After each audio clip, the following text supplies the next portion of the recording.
Estamos no começo de outubro e eu sempre penso, nesta época, na Revolução de 1930. Penso porque estudei, escrevi, publiquei livros sobre Getúlio Vargas e sobre a própria Revolução de 30. Publiquei um livro chamado 1930, Águas da Revolução. Um romance que eu chamaria de não ficção. Como o pessoal do novo jornalismo chamava seus romances. Um romance em que tudo é documentação histórica.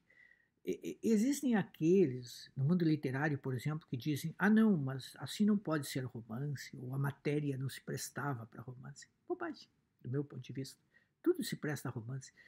Aqui no Brasil, às vezes, a ideia de romance é muito delimitada, a intrigas, reviravoltas, ou então uma história de experimentação de linguagem. Mas em outros países, a liberdade para fazer romances diferentes é muito grande. Muito, muito. Aqui se tem implicância até com o uso da memória. Alguns dizem, lembranças. Mas o uso das lembranças transfiguradas faz parte da história da literatura universal. Mas, enfim, esse é outro papo, outra conversa. O que eu queria dizer, mais uma vez, é que é curioso o quanto nós deixamos de lembrar a Revolução de 30. A Revolução de 30 é aquela que mais mudou o Brasil. Mais. Ela é a mais vitoriosa das revoluções brasileiras e é a que mais mudou o país. Mas, no entanto, ela é ignorada. Não é feriado, não se fala dela. Ela foi esquecida. Por quê? Bem, porque ela não é uma revolução no sentido épico. Não tem grandes batalhas, não durou anos. No fundo, foi um processo que durou um mês e que se resolveu da maneira mais rápida e direta possível. Os revolucionários, comandados por Getúlio Vargas, tomaram o poder. Ela foi, como todo processo revolucionário, algo contraditório, né? Porque uma revolução comandada por um homem das elites, de elites que eram conservadoras, mas um Getúlio Vargas que incorporou o ideário tenentista, né? A melhor parte do ideário tenentista. Claro que ao longo dos anos 30, tudo aquilo se dissolveu no caldeirão das coisas da época e acabou virando Estado Novo, ditadura, violência e tudo mais. E depois o Getúlio voltou como presidente eleito, e aí é outro capítulo dessa história extremamente complexa. Mas a Revolução de 30, ela mudou o Brasil porque rompeu com a estrutura da República Velha, porque ela abriu caminho para a industrialização do país, porque ela abriu caminho para a incorporação daquelas massas excluídas que não tinham nada e passaram a ter alguma coisa. Não muito, mas passaram a ter alguma coisa. Então, quando a gente olha a legislação trabalhista, voto feminino, sindicalização, cada coisa com as suas limitações, mas, ao mesmo tempo, como um salto em relação a uma estrutura que a da República Velha era quase feudal. Eu sei de todas as discussões sobre o conceito de feudalismo, não pretendo fazer isso aqui, nem ser ingênuo na aplicação inadequada de um conceito. É aqui num sentido até mais metafórico. Mas ainda assim, a República Velha era o horror. A exclusão, a fraude eleitoral, o poder total de oligarquias profundamente insensíveis e umbilicais. Era um mundo de uma desigualdade cruel, um abismo. E a Revolução de 30 começou a mudar isso. E, bem, ela foi o fruto de uma série de circunstâncias e até de interpretações inadequadas, como a questão da morte, do assassinato de João Pessoa.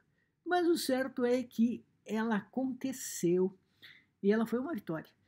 Poderíamos dizer, como gaúchos, que ela foi a maior vitória do Rio Grande do Sul no Brasil, porque ela levou Getúlio Vargas ao poder e ele lá ficou, como se sabe, primeiro por 15 anos e depois voltou e ficou até 54 e depois ainda teve o Jango, que é um produto dessa era. Então, a Revolução de 30 produziu uma era que durou, com interrupções, até 1964. E aí, os tenentes, já generais, a parte conservadora dos tenentes, acabou chegando ao poder em 64.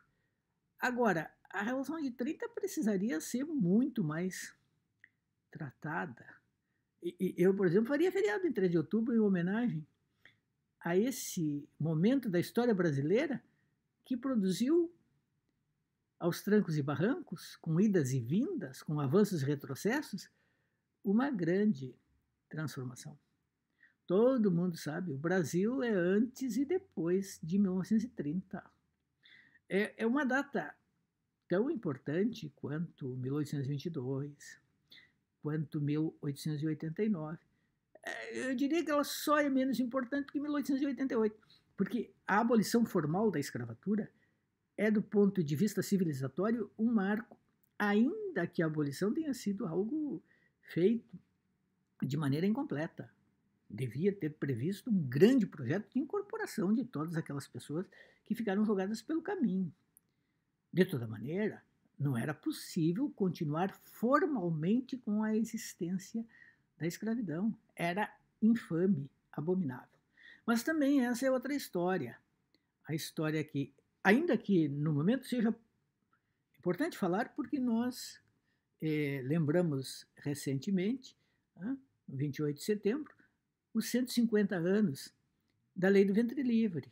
Aquela lei que, no fundo, na prática, não libertava os recém-nascidos ali no nascimento. Eles ficariam com as mães até 8 anos, e até aí é compreensível, eles não poderiam ser abandonados, e depois dos 8 anos eles ficariam até os 21 anos, ou seriam entregues ao Estado, ou ficariam até os 21 anos prestando serviços gratuitos aos donos das suas mães. Então, se fizer as contas, os primeiros libertos viriam em 1892.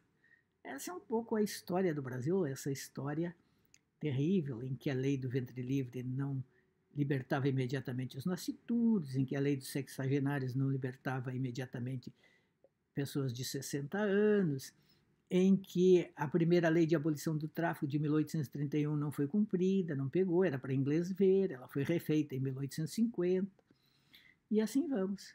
E neste país em que não comemoramos a revolução que mais alterou a história da nação, que é a Revolução de 3 de outubro de 1830, aquela que levou Getúlio Vargas, Oswaldo Aranha, João Neves da Fontoura, Maurício Cardoso e tantos gaúchos ao poder. Mas o importante não é que ela levou gaúchos ao poder, não é algo assim bairrista. O importante é que, quando a gente examina a história desse período, com suas contradições, com todas aquelas coisas que são condenáveis, ela mudou o país. Então sempre fica a pergunta: por que ignoramos praticamente a Revolução de 30 se ela foi tão importante para a história do Brasil?